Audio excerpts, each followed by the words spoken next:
Well, in the second hour, let's go back to the funeral service of 42-year-old SANDF soldier Sergeant William Nqonji. He's been laid to rest in the Eastern Cape this morning.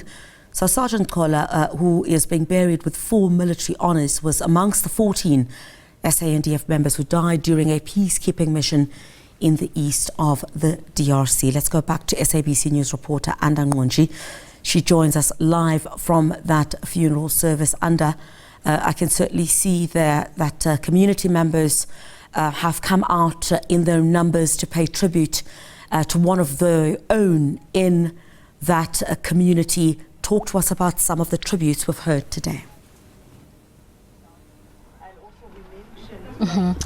Well, it is quite a somber mood outside his home here in Louterwater, thank you, where his family has gathered with community members to finally receive the body and to officially say his goodbyes. Well, the people out here have been here since the early hours of the mornings when the body arrived, saying that he was quite a loved gentleman by the community members, and that he was much more than his line of work. He was a family man, he was a friend, he was a brother, and a community man who made sure that he showed up whenever his help was needed.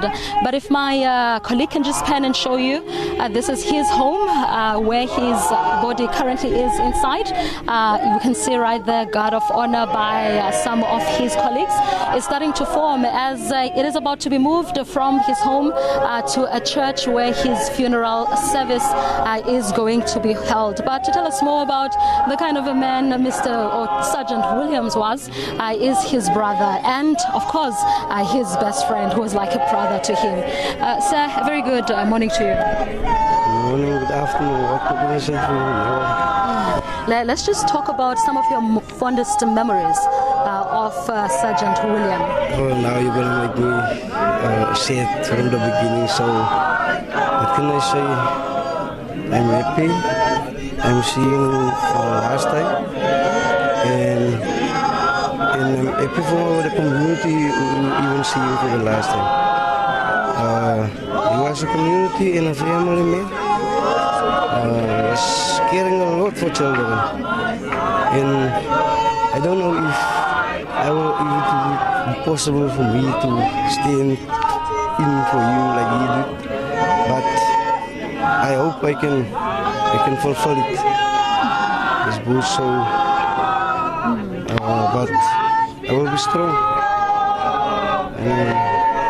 And you did mention that he really left big shoes to fill. We were here yesterday and we actually spoke to you, and we could see how distraught the family was. How is the emotional state of the family right now, especially after seeing his coffin come inside your home and knowing that finally he's home? Yeah, what can I say? It was very emotional for them. When the body arrived, I think it will be more emotional for them when the body come out now. So I want to be strong for them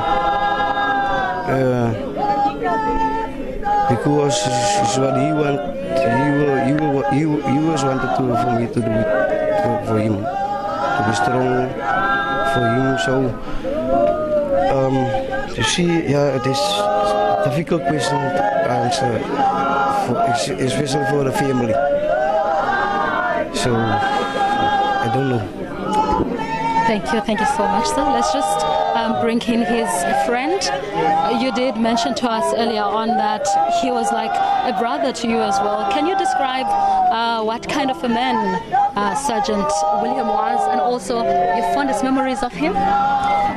Eddie Kaula was a nice guy to us. He was like a father to my children. He was like a father even to me. Me and him, we was friends, and then we became like brothers.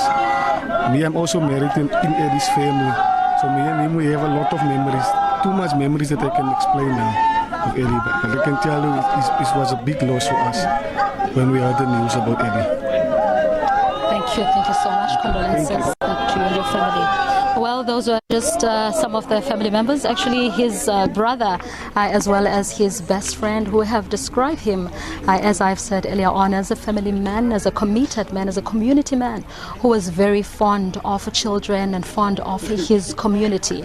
Well, we did speak to the Premier of the Eastern Cape earlier on, Mr. Oscar Mabuyane, who did say that, this shows his dedication and commitment not only to his personal life but also to the country, as he died a hero, he died serving. And we spoke again to SANDF yesterday, who were busy with the preparations, and during that period they did mention that the family, as the brother attested here, that was very distraught, and that they have sent social workers and counseling services to make sure that the family is well taken care of, not just physically but also emotionally. But right now, from myself, Anda, and colleague Nqonji, it's back to you in Joburg. Anda, thank you very much indeed. You can tell from some of the hymns that are being sung there, real tribute, of course, being paid to one of their own in that community. Certainly these families have been waiting for their loved ones to be brought home so they can finally lay them to rest. And great tribute, of course, being paid to that fallen soldier there in the Eastern Cape.